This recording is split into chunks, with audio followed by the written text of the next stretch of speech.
ہو گئی.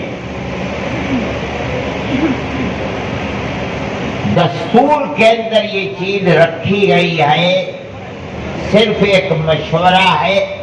اگر ہندوستان کے رہنے والے متحد ہو جائیں اور یہ چاہیں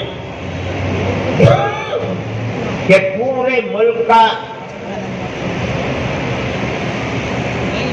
نظام ایسا قائم کیا جائے کہ سول کوڈ ایک ہو تو کیا جائے، اگر نہیں متحد ہوتے نہ کیا جائے.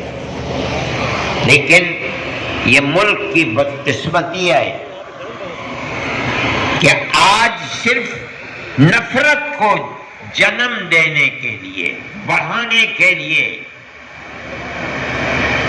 مسلمان کے اپنے پرسنل لا کو ختم کر کے گورنمنٹ ایک دوسرا قانون لا کر رکھ رہی ہے.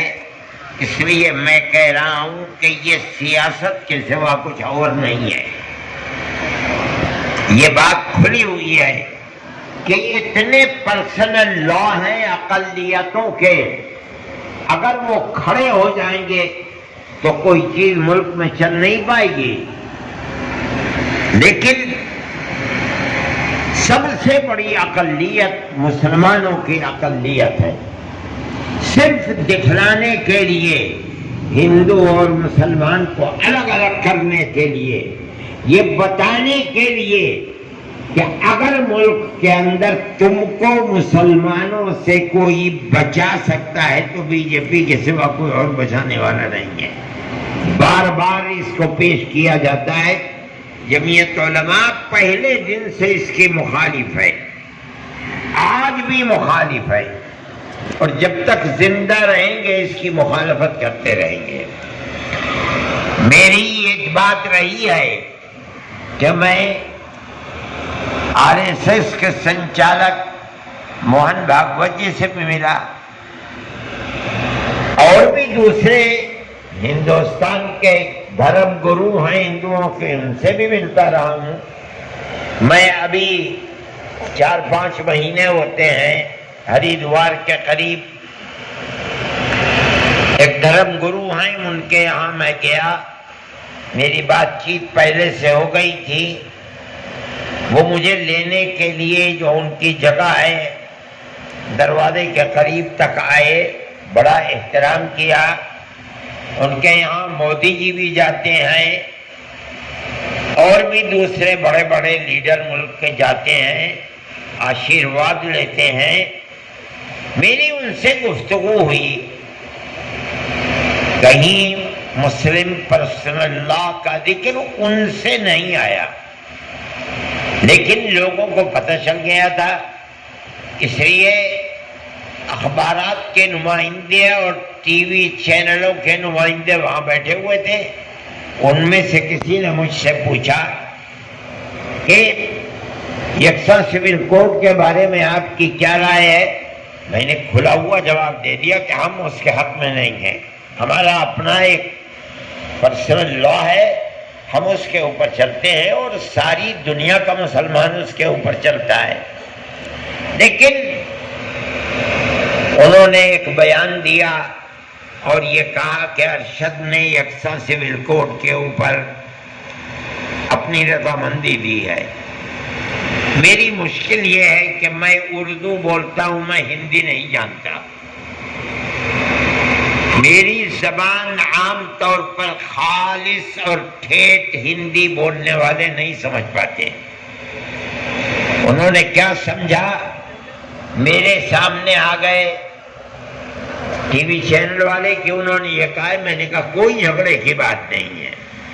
آپ اس تاریخ کے اندر جو ٹی وی چینل والے مجھ سے پوچھ رہے تھے وہ ریکارڈ ہوگا آپ کے پاس، آپ اسے نکلوا لیجئے.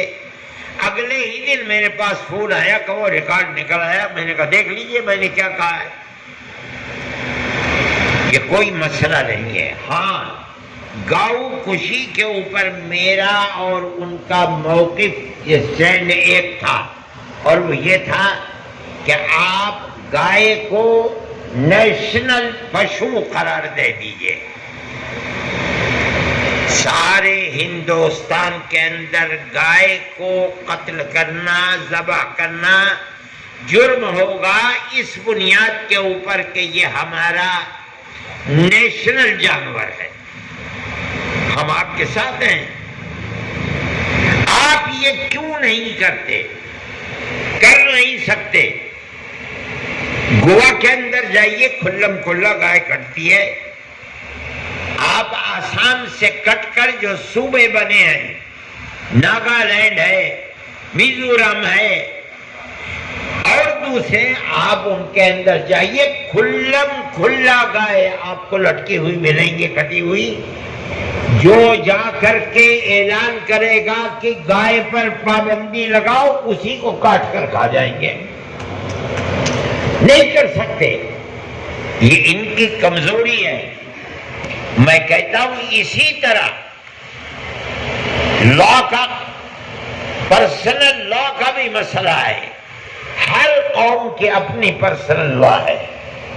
آپ کیسے کر دیں گے کہ سب کو ختم کر دیں اور ایک قانون بنا کر کے سب کو اس کے اوپر چلائیں؟ یہ ممکن نہیں ہے۔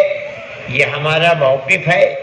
جنہوں نے یہ بات کہی کہ ارشد نے یکساں سول کوڈ کے اوپر تائید کی ہے، وہ غلط ہے۔ وہ موجود ہے ریکارڈ، ان کو اٹھا کر کے دیکھیے، پتہ چل جائے گا کہ میں نے کوئی تائید، اور میں سمجھتا ہوں کہ کوئی مسلمان تائید کر بھی نہیں سکتا۔ اللہ اپنے فضل و کرم سے نوازے اور ملک کے اندر اخوت و ہمدردی اور ہر ایک کو آزادی کے ساتھ اپنے مذہب کے اوپر چلنے کا موقع میسر فرمائے، تاکہ اس ملک کے اندر اخوت و ہمدردی باقی رہے۔